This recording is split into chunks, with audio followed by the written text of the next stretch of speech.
Hi friends, welcome to smart పోక్షిత. ఈరోజు మన రెసిపీ వచ్చేసి అవరెక్కాయ అక్కి రొట్టి. చాలా డిఫరెంట్గా ఉంది కదా. ఎప్పుడు చేసుకున్న అక్కి రొట్టిలా కాకుండా ఇలాగా ఒకసారి అవరెక్కాయలతో ట్రై చేసి చూడండి. చాలా అంటే చాలా టేస్టీగా ఉంటుంది. ఎప్పుడైనా కొత్త రెసిపీ చేయాలనిపిస్తే ఈ రెసిపీ ట్రై చేయండి. ఇది చాలా టేస్టీ అండ్ ఎమ్మి రెసిపీ అండి. ఈ రెసిపీని ఎలా చేసుకోవాలో చూసి ఫాలో అయిపోదామా? Let's start it. ముందుగా అవరెక్కాయల్ని ఒక గ్లాస్ తీసుకొని శుభ్రంగా కడిగి పెట్టుకోవాలి. ఇప్పుడు ఒక గ్లాస్ వాటర్ వేసుకొని గిన్నెలో అవరెక్కాయల్ని దాంట్లో వేసుకొని స్టవ్ ఆన్ చేసి ఉడికించుకోవాలి. ఇప్పుడు ఒక గ్లాస్ అవరెక్కాయలకి 2 గ్లాసులు బియ్యం పిండిని తీసుకోవాలి. ఇప్పుడు ఉడికేటప్పుడే దీంట్లోకి కొంచెం ఉడికిన తర్వాత సాల్ట్ వేసుకోవాలి. మీ టేస్ట్కి సరిపోయినంత సాల్ట్ వేసుకోవాలి. ఈ సాల్ట్ వేసుకొని బాగా కలుపుకొని ఇవి మొత్తం మెత్తగా ఉడికేలాగా ఉడికించుకోవాలి. చూడండి, వీడియో క్లిప్లో చూపిస్తున్న విధంగా మెత్తగా ఒకటి తీసుకొని మెత్తగా ఇలా అంటే ఉడికిపోయింది కదా, అలా రావాలి. ఇప్పుడు దాంట్లోకి ముందుగా తీసుకున్న బియ్యం పిండి ఉంది కదా 2 గ్లాసులది, 2 గ్లాసుల బియ్యం పిండి దీంట్లో వేసుకొని మొత్తం బాగా కలుపుకోవాలి. సాల్ట్ వేయని అవసరం లేదు, సాల్ట్ అయితే సరిపోతుంది. ఒకవేళ మీకు సాల్ట్ కానీ సరిపోకపోతే వేసుకోవచ్చు. నేను దీంట్లోకి 1 టేబుల్ స్పూన్ పచ్చిమిరపకాయల కారం, అలాగే ఉల్లిపాయలు సన్నగా తరిగి వేసుకున్నాను. కొత్తిమీర కొంచెం, కరివేపాకు కొంచెం వేసుకొని మొత్తం బాగా మిక్స్ చేసుకోవాలి. ఇలాగని వేడి మీదే మిక్స్ చేసుకోవాలి. వేడి మీద మిక్స్ చేసుకున్నట్లయితేనే చాలా సాఫ్ట్గా మెత్తగా వస్తాయి. అప్పుడు ఎమ్మిగా ఉంటాయి తినడానికి.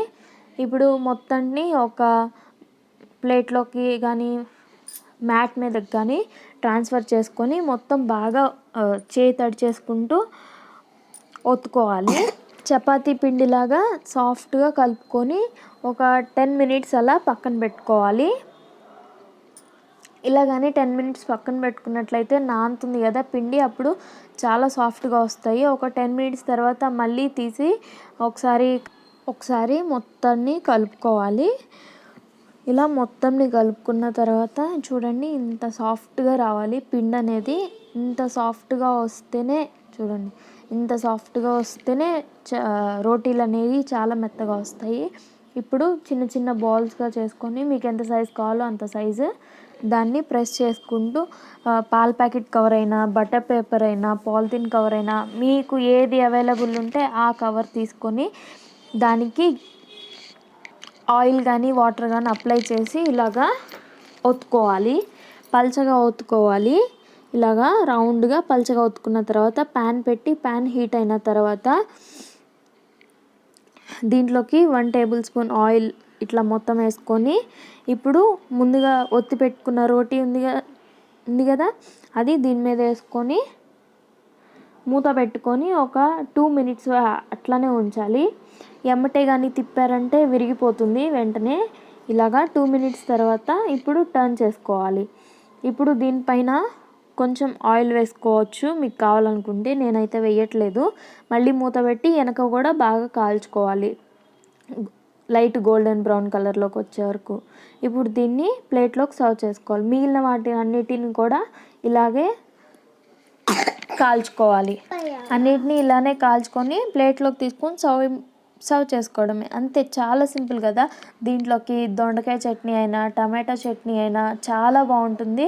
అల్లం పచ్చడి కూడా చాలా బాగుంటుంది. ఒకసారి మీరు కూడా ట్రై చేయండి. చూసారు కదా ఇవాళ మన రెసిపీ. నచ్చిందా? మీరు కూడా ట్రై చేసి ఎలా వచ్చిందో కమెంట్ చేయండి. ఈ మరిన్ని కొత్త రెసిపీస్ కోసం ఈ ఛానల్ని సబ్స్క్రైబ్ చేసుకోండి. అలాగే పక్కనే ఉన్న బెల్ ఐకాన్ని క్లిక్ చేయండి. దాని ద్వారా నేను పెట్టే వీడియోస్ అన్నీ వెంటనే మీకు నోటిఫికేషన్ ద్వారా వచ్చేస్తాయి. Thank you for watching. మరొక రెసిపీతో మీ ముందుకు వస్తాను. అంతవరకు సెలవు.